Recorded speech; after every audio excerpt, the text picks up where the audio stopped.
everybody, and thank you for clicking on another missing video. Today's case is on Serenity June Dennard. Serenity was only 9 years old when she walked out of the gym doors at the Black Hills Children's Home in Rapid City, South Dakota on February 3rd, 2019. She has not been seen since. Serenity was born on May the 12th, 2009 to parents Rihanna and Devin. She was the fourth child that her mother had, but her previous 3 children had been adopted out. Both parents struggled with some legal issues. They had both gotten into some trouble, but I think it was mainly crimes to do with theft, not necessarily drugs. But they were trying very hard to get their life together so that they could take proper care of Serenity. Rihanna was on probation for previous crimes, and when little Serenity was only 4 months old, Rihanna got in trouble again. She had been caught shoplifting diapers and formula, and since this was not her first go around with the law, this time she had to do some jail time. Serenity did stay with her dad, but I believe he was having to serve some jail time on the weekends, and so the grandparents on both sides were helping out. And things seemed to be going pretty well until 2011, when one day Serenity was at her paternal grandmother's house. Her paternal grandmother did suffer from schizophrenia, and for some reason on this day she did have some sort of mental break and called police saying that her neighbors were trying to harm her and Serenity and that she was in fear for both of their lives, but nothing was actually going on. Police contacted the Department of Social Services and Serenity was taken into state custody. She was only 1.5 years old. Now family members tried desperately to get her back. They were given a list of requirements from social services and they did everything that they were supposed to do. But despite all of their efforts and despite proving that they could very well take care of Serenity, social services would not give her back. And at the age of 2, Serenity's parents' rights were terminated and she was placed up for adoption. Instead of being placed back with family that she knew and loved, Serenity was bounced in between 12 to 13 different foster homes over the next 2 years. She did spend some time at the Black Hills Children's Home as well before being adopted in 2014 by Darcy and Chad Dennard. Things seemed to be going very well at first. The Dennards still allowed Serenity's biological family to see her and visit with her.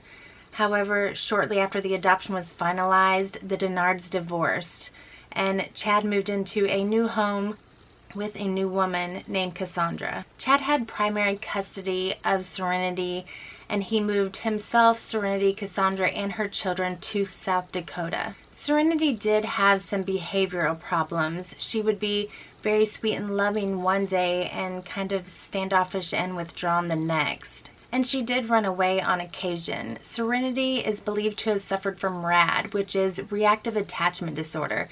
This is very common in children who have been bounced from home to home or who have not been well taken care of.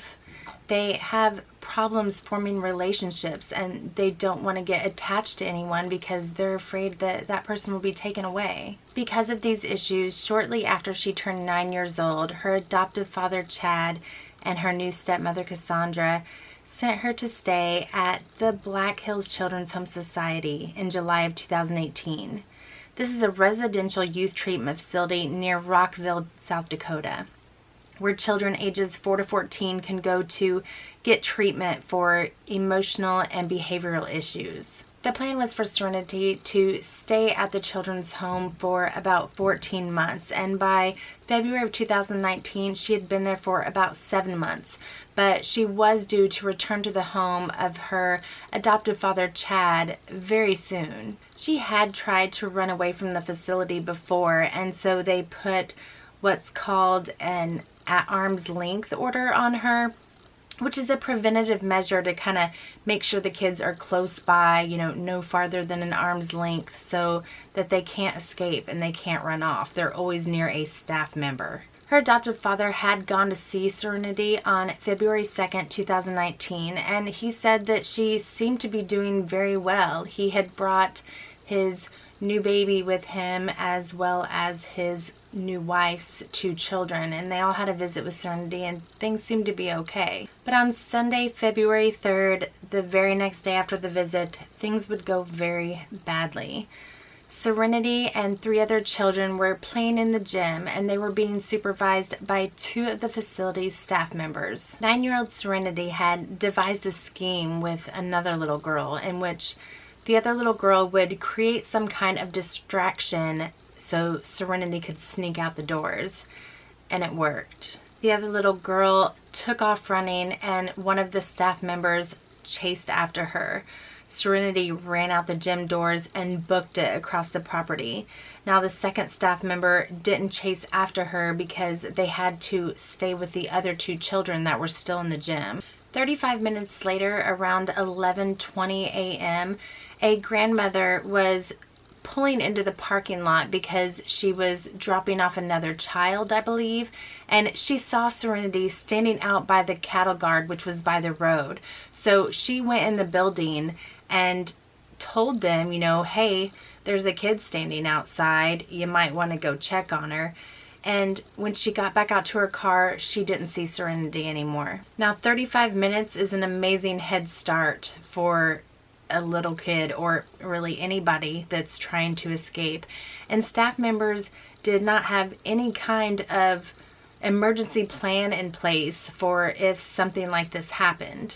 They had only ever been trained for lockdowns and active shooters, not runaways. The staff members trying to search for her was a complete mess. When they did go outside to search, they were having a lot of problems communicating to each other because none of them had their little handheld radios on the same channel, so they weren't talking to each other. They also waited almost 2 hours to make a call to police. The call to police did not go out until 12:26 p.m. Police didn't arrive until 12:45 p.m. and search and rescue crews didn't get there until 1:30 p.m.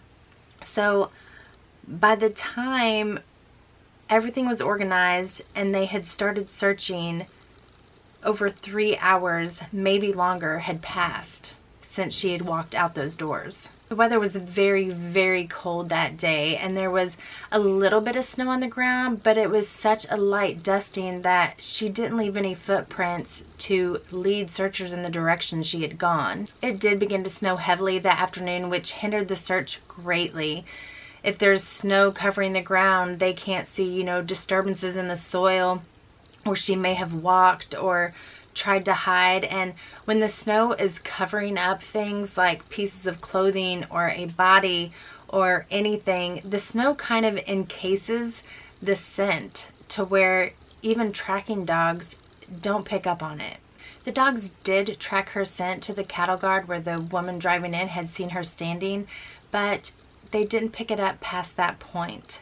Law enforcement wanted to immediately do some aerial searches and use thermal imaging devices to try to find Serenity, but the weather wasn't cooperating and the helicopters couldn't even take off. She had only been wearing a long sleeve shirt, jeans, and a pair of snow boots when she ran away, so she was not dressed for the freezing weather, and they were desperate to find her. There are a few homes in the area, and law enforcement were asking people to check their property for signs of Serenity. Look in their sheds or barns, check wood piles, haystacks, anywhere a child might hide or maybe crawl inside to get warm. Despite the below freezing temperatures, more than 200 people showed up to search for Serenity that first day. They searched a 1-mile radius of the facility, and some people had handheld thermal imaging devices, and people had tracking dogs, and so many people were looking, but by 10 p.m. that night, they still hadn't found her. They extended their ground coverage and continued to look for Serenity over the next few days, but on Wednesday, February 6th, they had to call off the search because the weather was so bad and it was so cold. It was starting to get dangerous for volunteers to search anymore. And they also felt that it was now a recovery mission because Serenity wouldn't have been able to survive the elements if she were in the woods. Over 1,200 people searched 4,500 square miles of those woods, and not a shred of evidence was found. No clothing, not her boots, and not a body. Now, there were and are still searches of the area going on, and 3 months after Serenity disappeared, a cadaver dog did pick up a scent, but the area, which was about a mile away from the Black Hills Children's Home, was extensively searched and still nothing was found. So they don't know for sure that the scent the dog picked up was Serenity. Now, it is a possibility that Serenity was never in those woods. She could have flagged somebody down who picked her up. She could have gotten in the car of someone that she knew, or she could have been forced into a vehicle. I don't think law enforcement believes this because there's no evidence of it, but there's also no evidence that she was in the woods. The cattle guard is where the dogs lost her scent, maybe because she got in a car.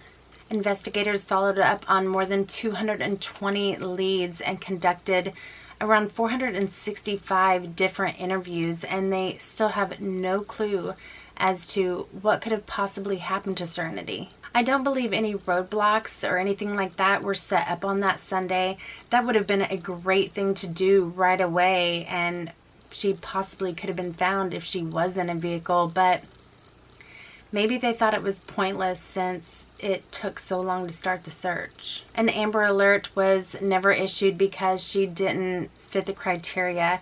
Like I explained in my recent video on Vanessa Morales, to get an Amber Alert to go out for a child, the child has to be believed to have been abducted, and since they didn't have any evidence of that in Serenity's case and she had left on her own, they wouldn't issue the alert. What happened to this poor little girl?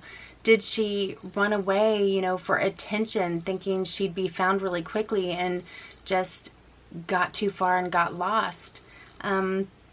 Did she leave because she knew she was going to be returning to her adoptive father's home soon and she didn't want to go there? I know that's horrible to think like that, but I mean, he had been there the day before. Maybe something freaked her out. She was seen waiting by the road, so did she have a plan, you know, for someone to pick her up? These are just my theories, so don't come after me for them. I mean, or did someone who just happened to be driving by the area stop and offer her a ride and then maybe do something to harm her? Or maybe they took her and she's safe somewhere. My opinion, I don't think she went in the woods. I really don't. The scent stopped by the road. They searched all those miles of the wilderness and found nothing, not a zilch. And she had told kids that were staying in the children's home with her that, quote, she was going somewhere beautiful. I wonder what she meant by that. I don't think she meant the woods when she said that. Had someone told her that? I feel like there was some kind of plan in place that only Serenity and maybe someone else knew about.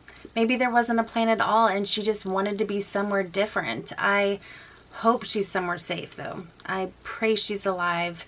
I don't know. I hadn't heard anything on this case in a while, but just this past week there was an update that her adoptive mother Darcy and Serenity's new stepfather Brian Gentry have hired a private investigation firm to look deeper into her disappearance. This firm is called Veracity IRR. I hope I'm saying that right. And they're actually based right here in Indiana. They're made up of FBI veterans and police veterans, so hopefully they can help find her. Also within the last week, the reward was upped to $8,000 for anyone with information on Serenity's whereabouts or information on her disappearance. If you have information on what happened to Serenity that day, please contact the Pennington County Sheriff's Office at 605-394-6115. The Gentrys are also trying to get a new alert in place called the Serenity Alert. This alert would go out via text anytime a child under the age of 17 is missing and considered endangered. The Black Hills Children's Home has updated some of their policies since Serenity disappeared. They are now required to call 911 immediately when they lose visual sight of a child. They have to have their radios on the same channel. They installed cameras on the outside of the building. new doors that cannot be opened from the inside without a key card were put in, and their new hires have to go through runaway training. This is all great, but these are things that should have been in place already. And it's very sad that it took a tragedy to happen for these things to be done. The 2 workers that were in charge of Serenity and the other 3 children that day were fired, rightly so in my opinion, and I believe the facility director resigned shortly after this event as well. Please share Serenity's flyer, share this video, share her story. I know a few people have heard this story, but it's not as out there as it really should be. Serenity's family is trying to keep her story out there, and she has so many people that love her. She's got 2 sets of adoptive families as well as her entire biological family. So, you know, help them keep her story out there. Visit the Facebook pages that the families have made. I will link those in the description box, and just show that family some support and keep Serenity's name out there. Thank you all so very much for watching this video. If you sat through the whole thing, you might as well give this video a like and hit that subscribe button while you're here. It doesn't cost you a thing, and it helps me know that people are watching and that the information in these videos is getting out there. These people that are missing, you know, their stories need to be told. They need to be known. I post videos every Wednesday on missing person cases that haven't received as much attention as they should. And if you would like to check out my entire missing playlist, I'm putting it up right now. Again, don't forget to like and subscribe, and I will see you guys next week. Bye.